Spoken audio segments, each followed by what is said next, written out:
Mark நற்செய்தி அதிகாரம் 16. இயேசு உயிர் பெற்று எழுதல். ஓய்வு நாள் முடிந்ததும் மகதலா மரியா, யாக்கோபின் தாய் மரியா, சலோமி ஆகியோர் அவரது உடலில் பூசுவதற்கென்று நறுமணப் பொருள்கள் வாங்கினர். வாரத்தின் முதல் நாள் காலையிலேயே கதிரவன் எழும் வேளையில் அவர்கள் கல்லறைக்கு சென்றார்கள்.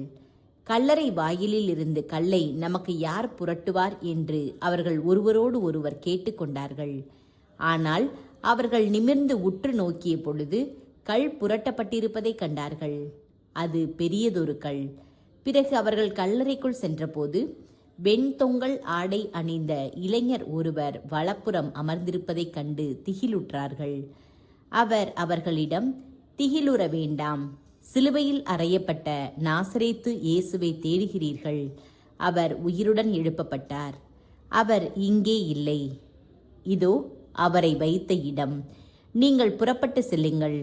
பேதுருவிடமும் மற்ற சீடரிடமும், உங்களுக்கு முன்பாக அவர் கலிலேயாவுக்கு போய்க் கொண்டிருக்கிறார். அவர் உங்களுக்கு சொன்னது போலவே அவரை அங்கே காண்பீர்கள் என சொல்லுங்கள் என்றார். அவர்கள் கல்லறையை விட்டு வெளியே வந்து ஓட்டம் பிடித்தார்கள். நடுக்கமுற்று மெய் மறந்தவர்களாய் யாரிடமும் எதுவும் கூறவில்லை.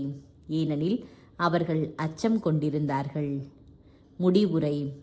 உயிர்த்தெழுந்த இயேசு தோன்றுதல். வாரத்தின் முதல் நாள் காலையில் இயேசு உயிர்த்தெழுந்த பின்பு அவர் முதலில் மகதலா மரியாவுக்கு தோன்றினார். அவரிடமிருந்துதான் அவர் 7 பேய்களை ஓட்டியிருந்தார். மரியா புறப்பட்டு சென்று இயேசுவோடு இருந்தவர்களிடம் இதை அறிவித்தார். அவர்கள் துயருற்று அழுது கொண்டிருந்தார்கள். அவர் உயிரோடு இருக்கிறார் என்றும் மரியா அவரை கண்டார் என்றும் கேட்டபோது அவர்கள் நம்பவில்லை. சீடர் 2 தோன்றுதல். அதன் பிறகு அவர்களுள் 2 வயல்வெளிக்கு நடந்து சென்றபோது இயேசு அவர்களுக்கு வேற்று உருவில் தோன்றினார். அவர்கள் சென்று அதனை மற்றவர்களுக்கு அறிவித்தார்கள். அவர்கள் சொன்னதையும் சீடர்கள் நம்பவில்லை. இறுதியாக 11 பந்தியில் அமர்ந்திருந்த பொழுது அவர்களுக்கு இயேசு தோன்றினார். உயிருடன் எழுப்பப்பட்ட தம்மை கண்டவர்கள் சொன்னதை நம்பாமல் அவர்கள் கடின உள்ளத்தோடு இருந்தமையால் அவர் அவர்களுடைய நம்பிக்கையின்மையை கண்டித்தார். நற்செய்தி பறைசாற்ற அனுப்புதல். இயேசு அவர்களை நோக்கி, உலகெங்கும் சென்று படைப்பிற்கெல்லாம் நற்செய்தியை பறைசாற்றுங்கள். நம்பிக்கை கொண்டு திருமுழுக்கு பெறுவோர் மீட்பு பெறுவர். நம்பிக்கையற்றவரோ தண்டனை தீர்ப்பு பெறுவர். நம்பிக்கை கொண்டோர் பின்வரும் அரும் அடையாளங்களை செய்வர். அவர்கள் என் பெயரால் பேய்களை ஓட்டுவர். புதிய மொழிகளை பேசுவர். பாம்புகளை தம் கையால் பிடிப்பர். கொல்லும் நஞ்சை குடித்தாலும் அது அவர்களுக்கு தீங்கிழைக்காது.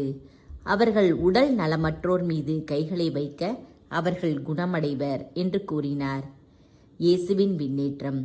இவ்வாறு அவர்களோடு பேசிய பின்பு ஆண்டவர் இயேசு விண்ணேற்றம் அடைந்து கடவுளின் வலப்புறம் அமர்ந்தார்.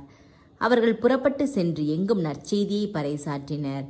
ஆண்டவரும் உடனிருந்து செயல்பட்டு நிகழ்ந்த அரும் அடையாளங்களால் அவர்களுடைய வார்த்தையை உறுதிப்படுத்தினார்.